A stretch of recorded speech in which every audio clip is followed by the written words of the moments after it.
Assalamu alaikum everyone. I'm Alina Imran, the moderator of today's workshop. I welcome you all in the weekly case discussion on the behalf of Team Positively Happy. Our today's topic discussion is positive parenting, which will be discussed by our guest speaker, Ms. Farwa Khan. She is a clinical psychologist with hand-on experience in clinical assessment and evidence-based intervention strategies both for children and adults. She has done her BS Applied Psychology and Advanced Diploma in Clinical Psychology from University of Punjab. Her area of expertise includes screen timing management, panic disorder, OCD, anger management, and stress inoculation training. Now, I will request Ms. Farwa Khan to start the discussion.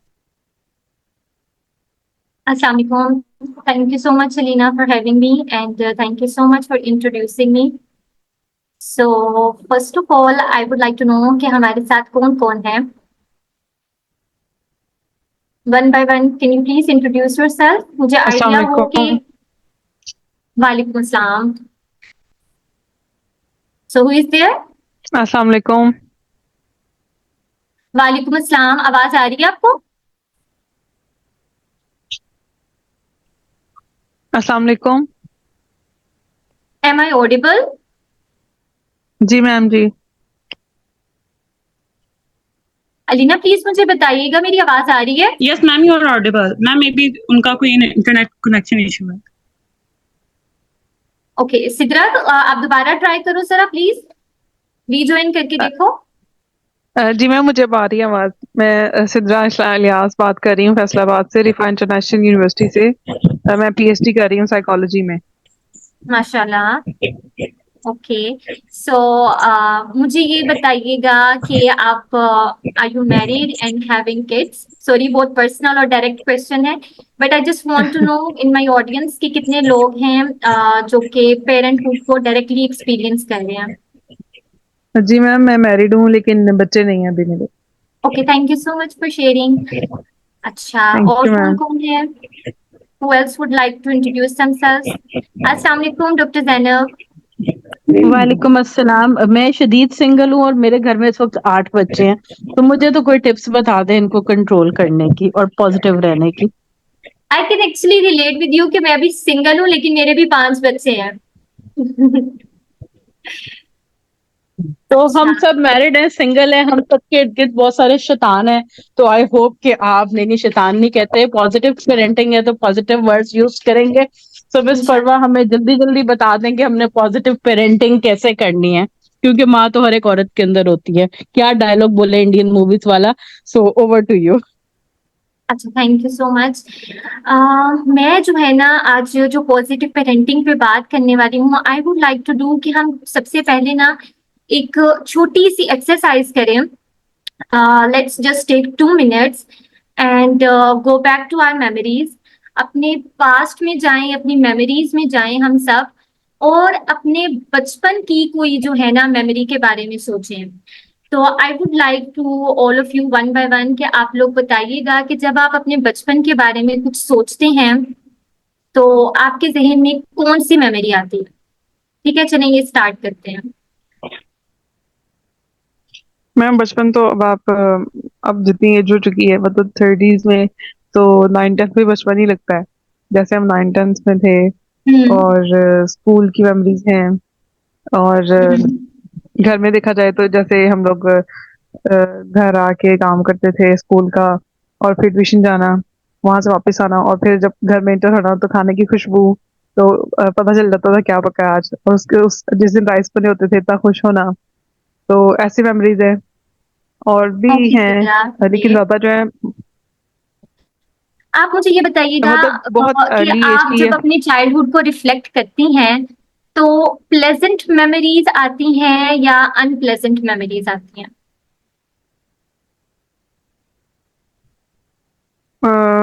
कुछ जो है, मतलब मैं अगर honestly बताऊं तो मुझे present memories में से बाकी सब कुछ अल्हम्दुलिल्लाह सब कुछ ठीक था, लेकिन कुछ ऐसी नेगेटिव चीजें भी हैं जो मुझे याद हैं, और बल्कि वो ज्यादा याद है मेरे ख्याल से. Yes, okay. Who else would like to tell? मैं भी बताती हूँ. मैंने अभी अभी जब देखा तो आई सो माई सेल्फ मुझे ये नजर आया कि गर्मियों की दोपहर का वक्त है और मैं अपने घर के बड़े से सहन की छोटी सी सीढ़ियों पे अकेली बैठी हुई हूँ।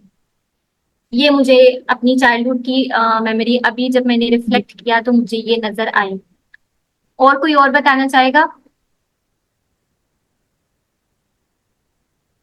मिस अनीसा, अस्सलाम वालेकुम।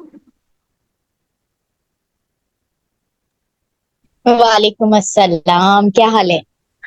मैं बिल्कुल ठीक, आप कैसी हैं? मैं ठीक हूँ, अल्लाह का शुक्र है। आप गुड कुछ टू शेयर सी करना यू। चाहेंगी? मैं शेयर करना चाहूंगी, अभी तो मैं ना बैठी हूँ आके, तो एकदम ही मतलब मैंने ऑन किया तो चल रहा था। लाइक मैं मेरे पास ना बहुत प्लेजेंट मेमोरीज हैं। आई माशाल्लाह। मुझे नहीं लगता मेरे जहन में कोई एक अनप्लेजेंट भी इस टाइम क्लिक हो रही है। शायद वो प्लेजेंट की पावर इतनी है कि मुझे अनप्लेजेंट याद ही नहीं आ रही है। I had a very good childhood और मेरी बड़ी अच्छी प्लेजेंट मेमोरीज है, उसके साथ फोटोज में, लोगों के साथ भी, पेरेंट्स के माशाल्लाह। साथ भी।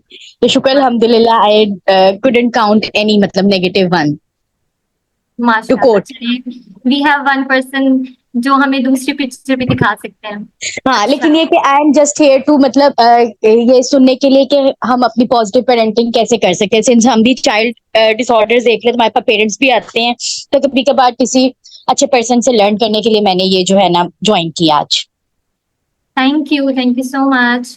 यू आर अच्छा, वेलकम। ओके, और हमारे पास मिसबा है, अक्सा सलीम है, आप कुछ बताएंगे?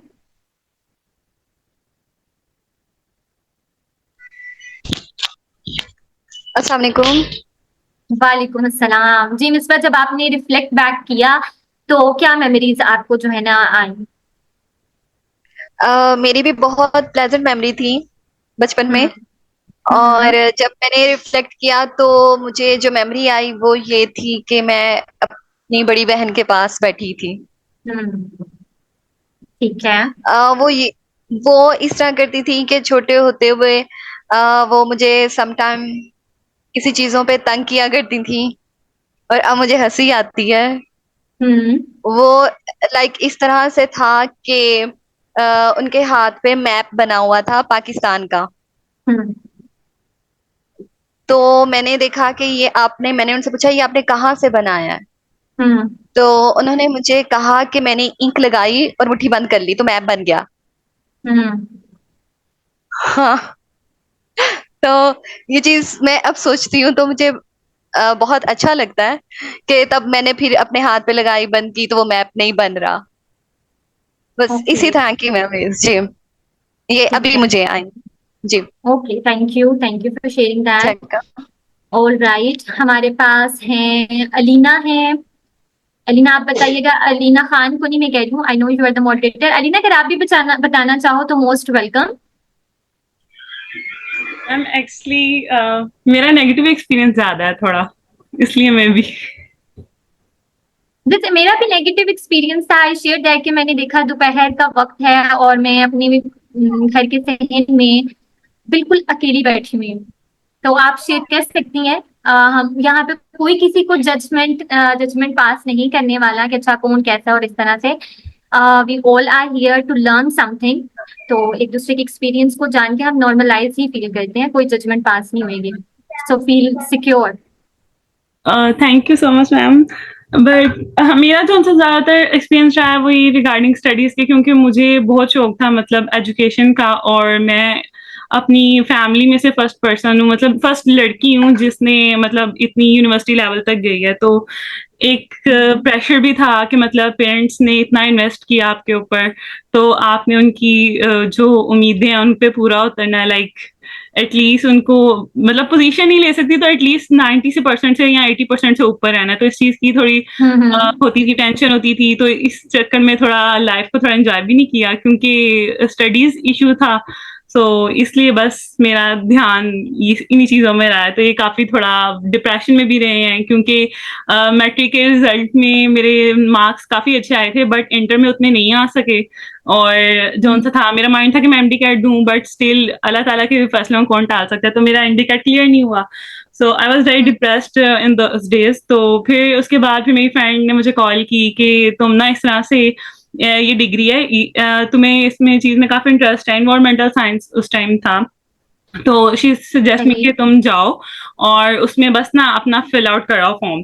तो मैं उसकी वजह से सिर्फ गई एंड मेरा उसमें इवन दो कि सेकेंड लिस्ट में मेरा नाम उसमें आ गया। फिर मेरा वैसे माइंड था कि मैं जस्ट सिंपल बीएस कर लूंगी। फिर मैंने कहा नहीं, जब अब इतना आ ही गया है, मतलब एक अच्छी यूनिवर्सिटी में नेम आ ही गया है, तो फिर उसको ऑप्शन को चूज किया जाए। तो फिर मैं उस ऑप्शन को चूज करके फिर अभी रिसेंटली मैं ग्रेजुएट हुई हूँ। अब जस्ट जो सा है, अब जॉब वगैरह का देख रही हूँ। Okay okay, thank you Lina for sharing that. अच्छा, फिर हमारे पास है फातिमा सलमान। फातिमा, आप कुछ बताओगे?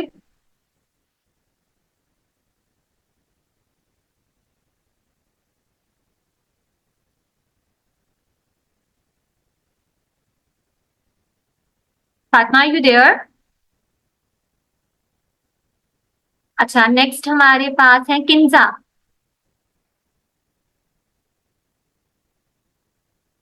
किंजा ने लीव कर दिया है। फिर हमारे पास आयशा खान।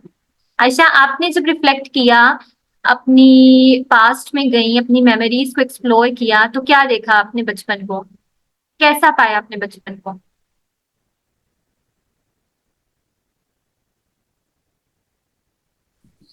अस्सलाम वालेकुम। वालेकुम अस्सलाम। Myself, Neela Riaz, Mandi Bahudeen se. I'm clinical psychologist. I want to share something. मेरे पास लाइफ में अच्छी खासी प्लेजेंट प्लस बेटर मेमोरीज भी हैं।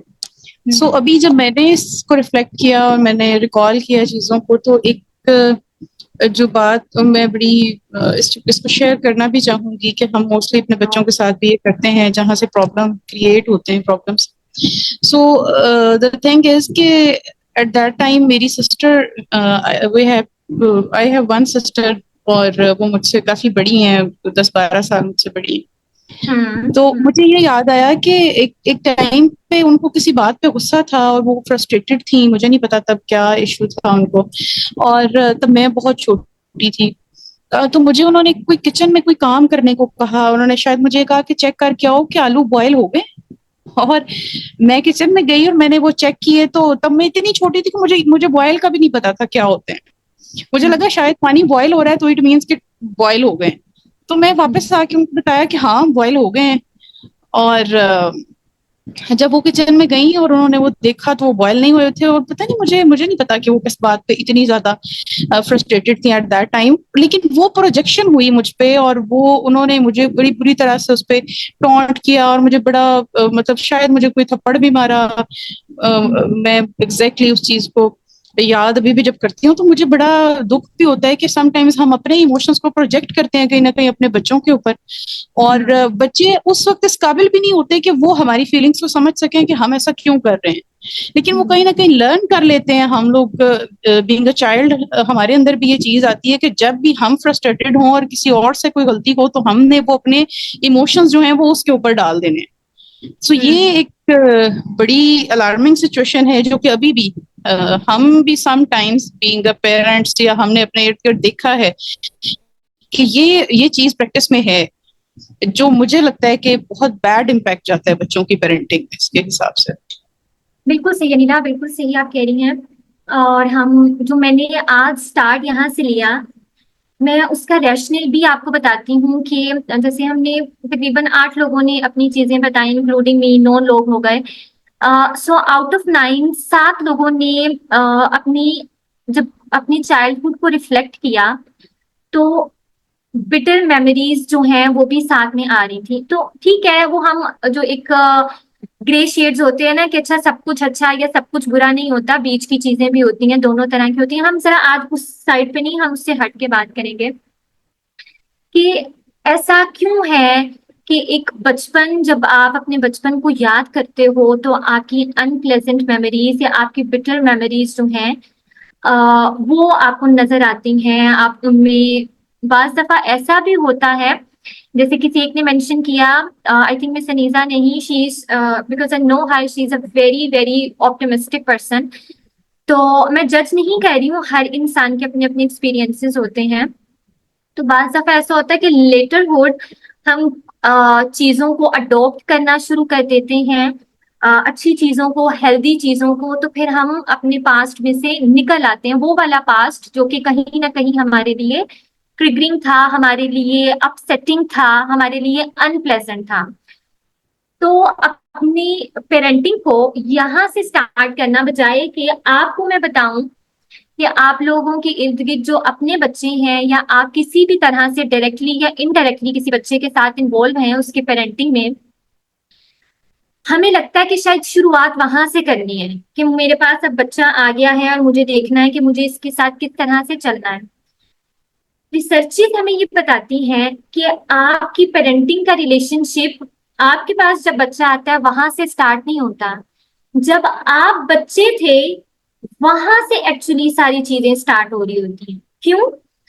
क्योंकि सबसे फर्स्ट हैंड एक्सपीरियंस हमारे पास हमारे पेरेंट्स का होता है कि हमें किस तरह से पेरेंट किया गया। ठीक है, तो जो हमने रिफ्लेक्ट बैक किया और हमने अनप्लेजेंट एक्सपीरियंसेस को देखा, वो हमारे अनकॉन्शियस माइंड में हमेशा हमेशा, ये चीज आप याद रखिएगा, जो आपके बचपन से लेके आपकी टीनहुड एज तक, आपकी जो है या टीनहुड तक जो है, वो जो चीजें आप एक्सपीरियंस कर रहे होते हो वो आपके अनकॉन्शियस माइंड में सस्टेन कर जाती हैं।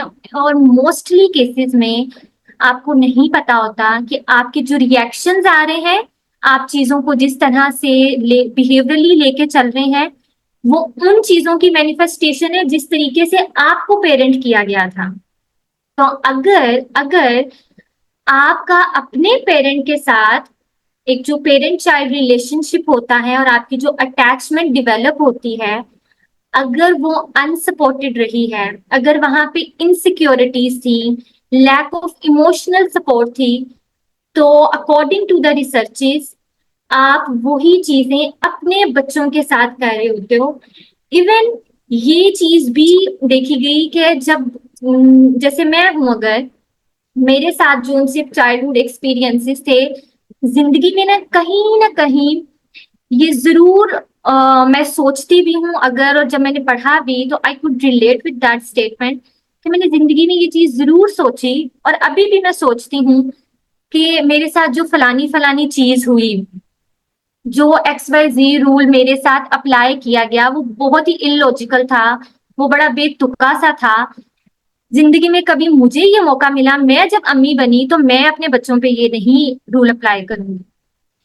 हम ये सोचते हैं, लेकिन अनकॉन्शियसली जो हमारे अटैचमेंट पैटर्न्स होते हैं, हम उसी को रिपीट करते हैं, वो हमें पता नहीं चलता।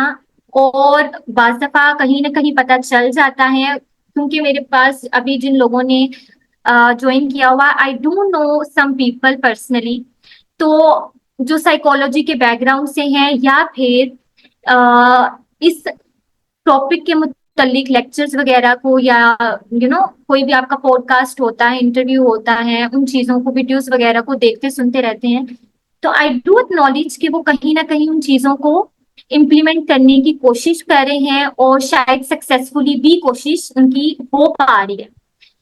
लेकिन अगर आप अपने आप को नोटिस करें, 5 मिनट 10 मिनट भी बच्चा जब रोता है तो आप कितना जल्दी अपना टेम्परामेंट को लूज कर देते हैं। एक 2 साल का, 3 साल का, 4 साल का बच्चा आपकी अगर वो आपको बुला रहा है, आप किसी दूसरी चीज में मसरूफ हैं, आपने बात नहीं सुनी और आपको वो बाइट कर देता है, तो क्या आप मुड़ के उसको थप्पड़ मारते हैं? आप उसके ऊपर चिल्लाते हैं? If any one of us जो इस चीज के ऊपर जो है ना कमेंट कर सके कि उन चीजों को ना चाहते हुए भी उन्होंने इस तरह से किया। Anyone would like to comment on this?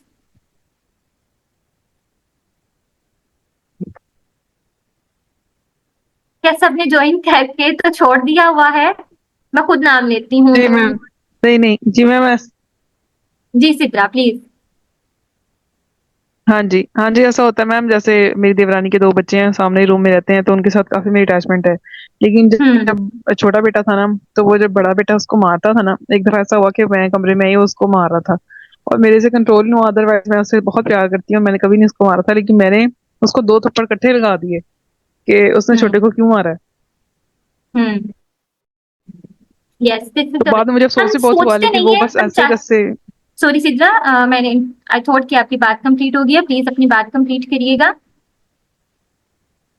जी जी, बस मैं यही कह रही थी कि बाद में अफसोस मुझे बहुत हो रहा था, लेकिन तब कंट्रोल ही नहीं हुआ मुझसे, ऐसे ही लग गया बस। यस, ये वाली बात भी आपने बाहर बहुत सही की कि बाद में अफसोस हुआ, हमें गिल्ट ट्रिप्स आते हैं और हम जानते बूझते हुए ये नहीं करते। और अगर उससे पहले, उसके बाद या इस तरह से जनरल कॉन्वर्सेशन हो रही हो, तो हम अपने आप को यही नरेट कर रहे होते हैं या अपने आप को ये समझ रहे होते हैं कि मैं एक कंपोज्ड इंसान हूँ। मैं जो है वो बच्चों की प्रेजेंस को इंजॉय करता या करती हूँ, और मेरे साथ तो इस तरह से नहीं होता, मैं तो बच्चों को नहीं मारती। फातिमा का एक जो है वो चैट में आया कि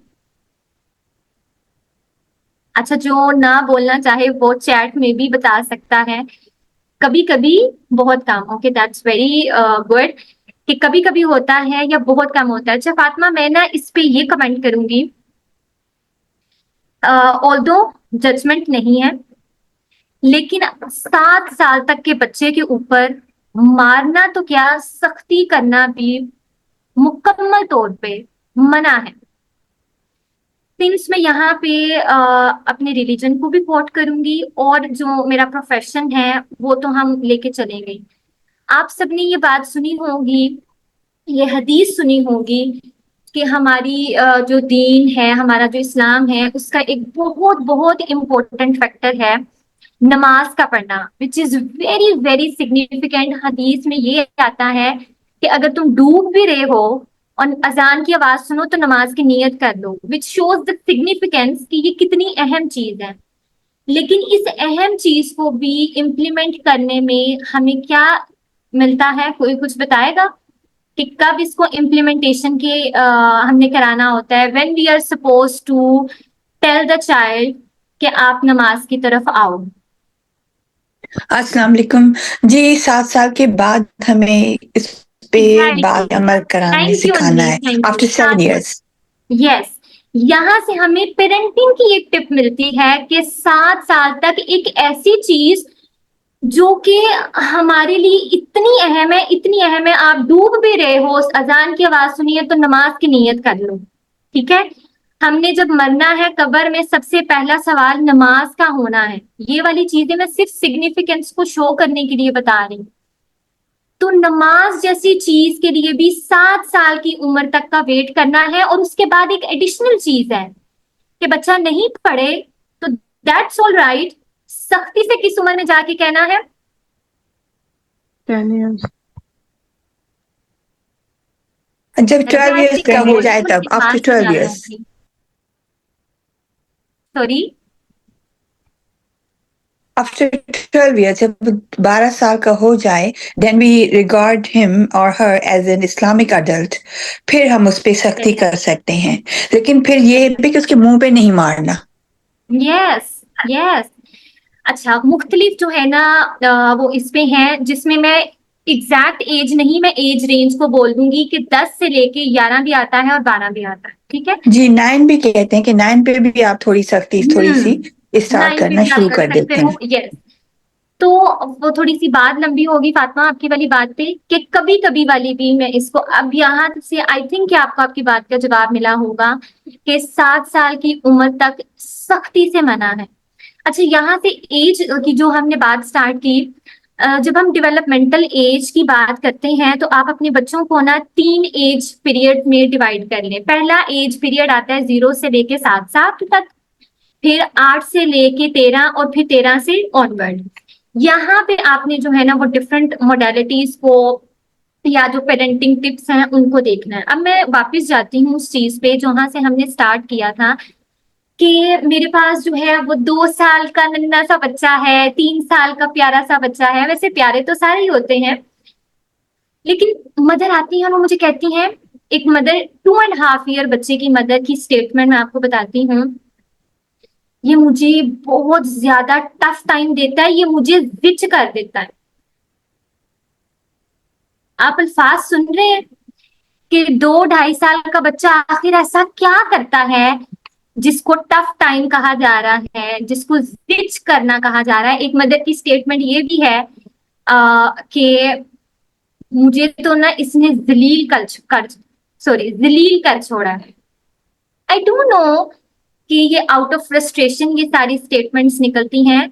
most of the time you do not mean by those words, लेकिन आपका हर लफ्ज जो है आपके बच्चे को, क्योंकि आप अगर मुझे ये बोल रहे हो तो मेरे सामने फिर भी आप कंपोज्ड वे में बात कर रहे हो, जब वही आपके फ्रस्ट्रेशन लेवल बच्चे के सामने आती है तो आई डू नो कि वो इससे कहीं ज्यादा जो है ना ओवरवेलमिंग स्टेट होती है।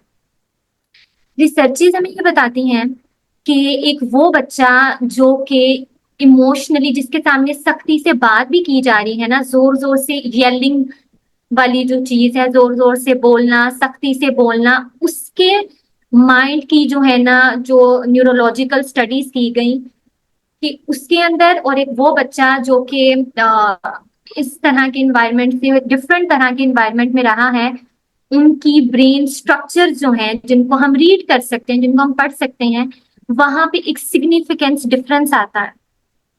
ठीक है, तो अब वो सारे बच्चे आप हैं जिनके साथ पीछे से ये सब कुछ जो है ना किया गया, और उनको चाहते ना चाहते हुए उनके अनकॉन्शियस माइंड में वही चीजें हैं जिसको लेके वो अब आगे पेरेंट बन चुके हैं और उन्हीं चीजों को वो अपनी पेरेंटिंग में रिफ्लेक्ट कर रहे हैं। जो मैंने स्टेटमेंट्स बोली कि ये मुझे टफ टाइम देता है, ठीक है, ये मुझे जिच करता है, इसने मुझे जलील कर रखा है।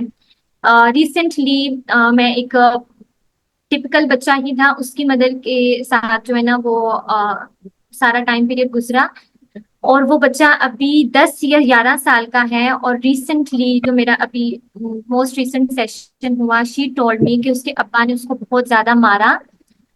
क्यों? कंसेप्ट ये था कि अब ये टीन एज में जाने वाला है, तो एक आधी मार इसको पड़नी चाहिए, ये जरूरी है, क्योंकि टीन एज में जब लड़के चले जाते हैं तो वो बहुत बागी हो जाते हैं और आपकी सुनते नहीं हैं। तो बाप का वो जो कंट्रोल है ना, वो रखने के लिए बस छोटी सी बात वो ढूंढ रहे थे, he was looking for the opportunity actually, और फिर उस पर उन्होंने शदीद उसकी पिटाई की। क्या?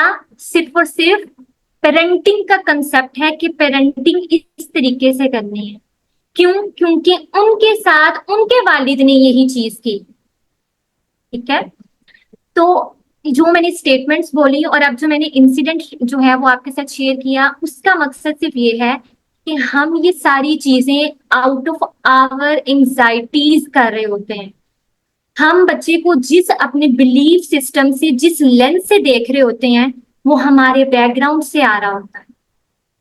सो फर्स्ट ऑफ ऑल जो मैं अपनी पेरेंट कोचिंग में करती हूँ वो ये कि आपको सबसे पहले अपने आप को जानना है कि मेरे ट्रिगर्स क्या हैं, मेरा पेरेंटिंग को लेके बिलीफ सिस्टम क्या है, मैं क्या समझता या समझती हूँ कि बच्चों की परवरिश किस तरीके से करनी चाहिए। ठीक है, तो यहाँ पे जो जब आप अपने आप के साथ कनेक्ट करते हो, आप अपने आप को जानना शुरू करते हो और इस चीज के ऊपर बेसिकली काम करना शुरू करते हो इन अ थेराप्यूटिक वे, कि मैंने जो चीजें मेरे साथ हुई, मैंने वो गलतियां आगे नहीं करनी, या फिर हो सकता है गलतियां वो सब ना हुई हों, हो सकता है वैसे ही सोसाइटी या कल्चर जो हमें सिखाता है कि इस तरीके से पेरेंटिंग करनी चाहिए, वहां पे अपने बिलीव्स को मॉडिफाई करने के लिए सबसे पहला काम आपने अपने साथ जो है वो रिफ्लेक्शन और अपने साथ इमोशनल कनेक्टिविटी करनी है।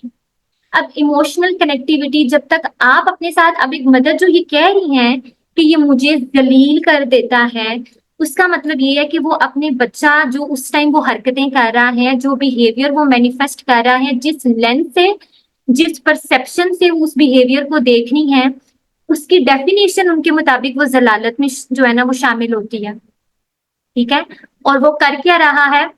वो ये कर रहा है कि उसको सोने के लिए कहा गया था, इंस्ट्रक्शंस दी गई थी कि बस सब कुछ अब वाइंड अप कर दो, अब आपका सोने का टाइम है, और वो अभी भी खेल रहा है।